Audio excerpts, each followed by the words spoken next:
In November 2022, the most senior U.S. General Mark Milley, chair of the Joint Chiefs of Staff, estimated that around 100,000 Russians and about 100,000 Ukrainian soldiers had been killed or injured in the war in Ukraine.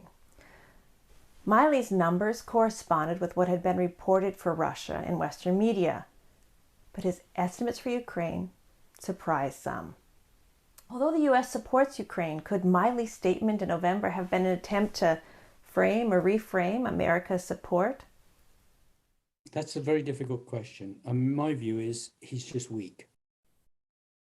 And therefore he doesn't like this whole thing, is my personal view.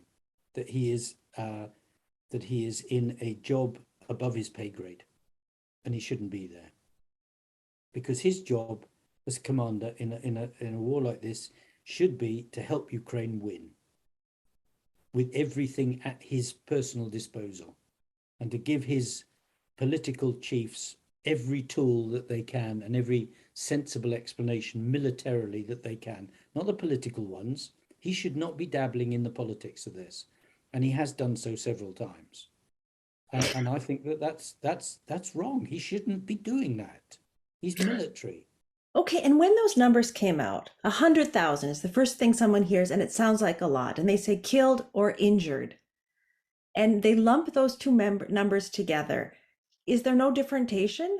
Of course there is, and but it's very difficult if there is secrecy in there to actually to understand how many people. But at the time, the best intelligence that we could get was that he was widely wrong with the Ukrainian numbers, and probably maybe even underestimating the Russian numbers. But okay, let's say it was 100,000, but the Ukrainians have been trying to be really, really hard about getting the right numbers of how many they're killing. I suspect they're up and down. They're getting they're fairly close to it. Just because if you see the pictures on the battlefield, the drone pictures of after Russian attacks, you realize that they are big numbers that they're losing.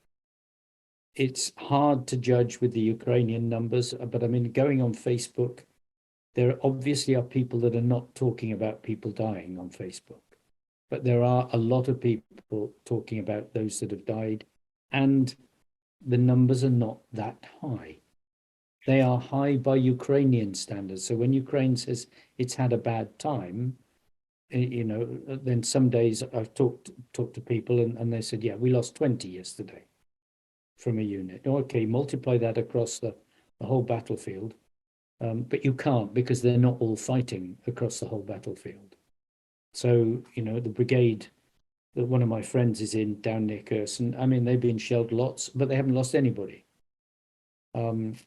The brigades in Bakhmut and Solidar are losing people, but it's impossible to tell how many at the moment. But it's certainly not the same scale as the Russians.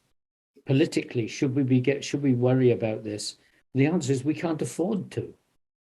And I'm going to say, be blunt about this. We are underestimating the difficulty of this war, probably by a factor of 5. In other words, the brains of the people that are looking at it are not looking at it as severely as it needs to be looked at. They're not looking at it, as if the war is as severe as it is. They are simply not clear in their minds. They're looking at it they're judging it by their own views.